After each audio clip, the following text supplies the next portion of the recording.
så griner det også nogle gange lidt til, hvad er han begyndt at blive feminin, og alle de her ting her, ikke også? Altså, det er sgu ikke behageligt for os. Eller for os. Ja, nej, men det er men også, at når jeg går til sådan maleværksted, det er sådan, jeg sådan indimellem så fritid, jeg bruger på at male og sådan. Og det der damer, jeg ved, de taler om det. Og når jeg kommer ind i rummet, så stopper jeg med at snakke. Jeg ved godt, hvad er den syn, vi har. Altså, vi bor sådan i lidt borgerlige områder, og, så, og alle taler om alle hinandens børn. Og ved du hvad, alt det, vi kender deres børn, de er sådan... altså, så fortæller det, at min søn er gået på universitet, og det ene, og det andet, og tredje. De har ligesom opnået succeser. Hvad skal vi sige? At vores søn går rundt med nejlak, og måske bliver til en pige, og sådan noget. Det er faktisk pinligt. Og jeg ved godt, at Martin er jo en dejlig dreng, og vi elsker ham. Og det er jo fint, og vi er faktisk stolt af, at han er også politisk engageret. Det siger noget om ham. Men der er alt med måde. Altså, der er nogle grænser for, hvor meget man vil forandre sig, bare fordi man har en politisk holdning. Han må gerne have en politisk holdning, men han behøver ikke rende rundt i det der tøj og nejlak. Det er bare sådan, ja, det er bare så meget mærkeligt, når folk begynder at tale om en. Det er ubehageligt. Og så er ikke nok med det, dem i Ishøjklubben. De har også ringet til mig og siger, at han er begyndt op for så anderledes. Jeg er rigtig bange for, at han mister det job.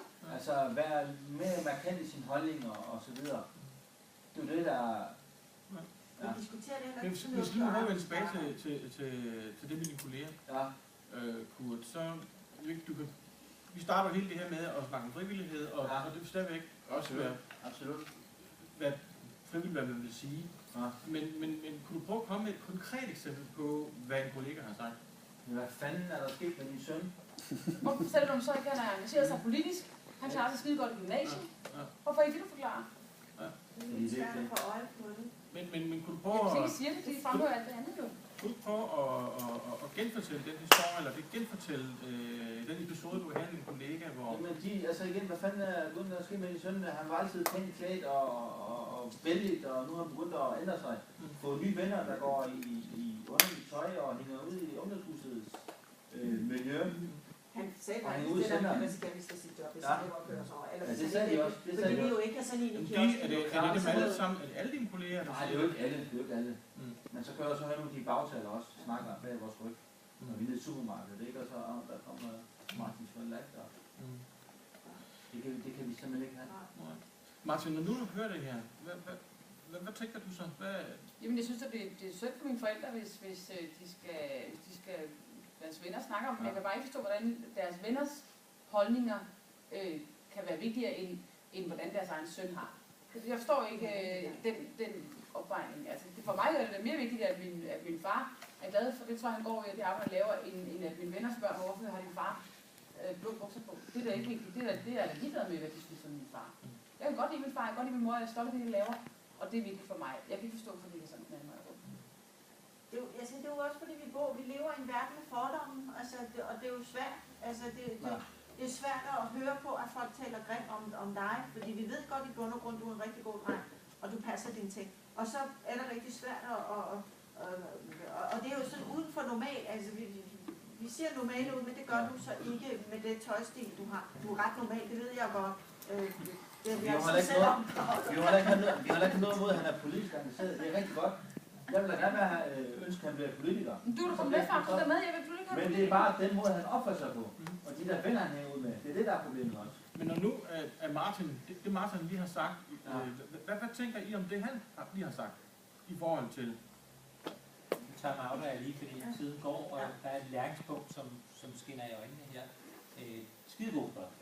Du har fat i en af dem her, der er energi i her, ikke? Det kan vi mærke. Men lige nu der kredser du jo om, at du gerne vil have vide, hvad der rører sig ind i dem. Men hver gang du lige skal til det, så spørger du, hvad tænker du? Og så driver vi udenom det ved, at vi tænker alt muligt. Hvis du går på følelserne nu, vi er nået dertil i vores forløb, hvor det giver mening at spørge ind til følelserne. Hvad gør det ved dig, når? Hvad gør det ved dig, når din far? Hvad gør det ved dig, når du hører, han siger? Det er der, vi er nu. Så får du noget helt andet ud af det, end hvad tænker du. Så vi vil prøve at lave en lille runde. Du har et skide godt spor åben her. Prøv lige at køre på mine følelser. Hvad gør det ved dig, når du hører det Martin siger? Jamen, jeg bliver bekymret, jeg bliver ked af det, og jeg føler mig svigtet. det giver du lige en kvittering for. Ja. Det føler jeg. Så du begynder dig bekymret? Ja. For hans fremtid. Ja. Og svigtet i forhold til den opdragelse. I har nemt opdraget mig til at engagere mig. Til at op i tingene, og til ikke bare at sidde på Facebook og trykke like. Jeg går ud og gør noget. Det er ikke bare sådan en passiv en, der går imod det. Jeg går imod det, fordi jeg synes, det er uretfærdigt. Og det er den måde, man må ændre nogle ting. Og det kan man ikke gøre bare ved at sidde hjemme på sin Facebook og synes, man synes godt om en eller anden gruppe. Man er nødt til at gå ud og gøre noget. Og det er det selv med til at opdrage mig til. Men hvad rører så ind i dig, når du hører, at Martin jo også, at det jeg hører Martin sige, det er, at han også er ked af, at I påvirket af, at der bliver talt om jer? Jamen, jeg er da rigtig glad for Martin, så jeg bliver faktisk helt, jeg får en klump i halsen, fordi jeg troede, Martin havde det også. Altså at høre, at han faktisk tænker også på os. Altså jeg troede, Martin havde glemt, at han havde nogle forældre, men vi er der, og måske han elsker os stadigvæk og sådan noget. Og, så det gør mig rigtig glad. Og jeg håber, at vi finder ud af det noget.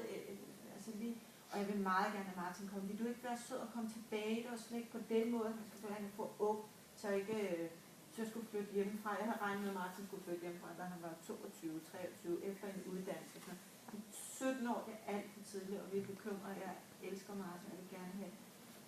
Ja, jeg bliver så glad om hjertet, at jeg får lov til at kunne snakke sammen her nu, og ja, jeg håber da, at vi finder ud af det, og du ved jo godt, at vi vil det bedste. Og ja, det kan også godt være, at vi får gammeldags, men vi vil godt vores bedste.